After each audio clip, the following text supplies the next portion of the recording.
de tous les villages, mais partout en France, se sont mobilisés pour leur village préféré. Et Rochefort-en-Terre.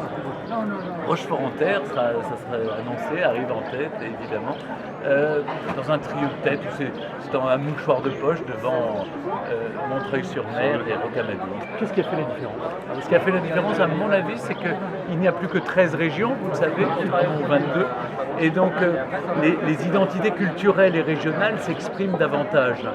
Et sans doute les Bretons ont une forte identité, et j'en suis très heureux. Après Ploumanac, c'est donc Rochefort-en-Terre.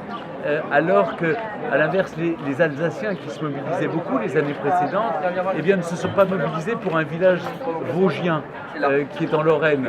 Donc voilà, c'est à cause de ces disparités régionales, eh bien, cette nouvelle région, une nouvelle carte des régions, eh bien, ça a été la prime pour la Bretagne. La prime au chauvinisme a été peu? D'une certaine manière, mais vous savez, restons calmes, ce n'est pas du chauvinisme extrêmement violent, ce ne sont pas des querelles de cloche-merde, ni de clochers, je trouve que c'est bon enfant.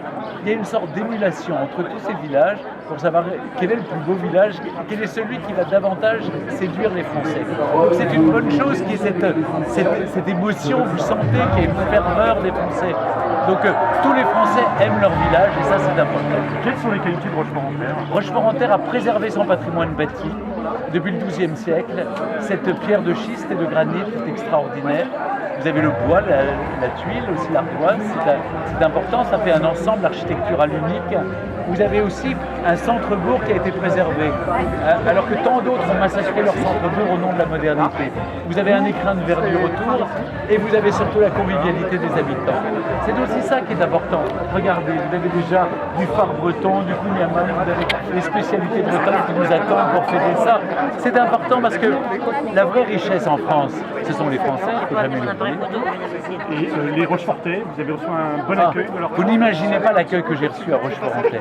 Je ne peux pas l'oublier, j'avais promis que je reviendrais, ben voilà, je suis revenu. Je ne pensais pas revenir si vite, mais je suis revenu parce que vraiment j'ai eu un accueil merveilleux. Et avec la réforme des régions, justement, est-ce que vous n'avez pas peur que la Bretagne l'emporte tous les ans? Écoutez, j'espère que l'année prochaine, s'il y a un village alsacien, peut-être les Alsaciens se mobiliseront, ou le sud de la France, mais écoutez, après tout, les gens votent librement, on n'a pas à mettre des quotas, on va pas faire un coefficient pour rabaisser la Bretagne. Si les Bretons se mobilisent, tant mieux, vive la Bretagne et vive le Breton. Donc à l'année prochaine. Peut-être à l'année prochaine. Juste un dernier mot, je suis désolée de vous répéter, un dernier mot sur la ferveur des Bretons dont vous parliez tout à l'heure. Ben, écoutez, les Bretons se sont mobilisés parce qu'ils ont une forte identité culturelle et régionale et j'allais dire que c'est tant mieux, c'est bien aussi que les habitants aient envie de défendre leur région parce que évidemment ce label de village préféré des Français va drainer ici un tourisme important. On juge à peu près à 30% et 40% l'augmentation du tourisme.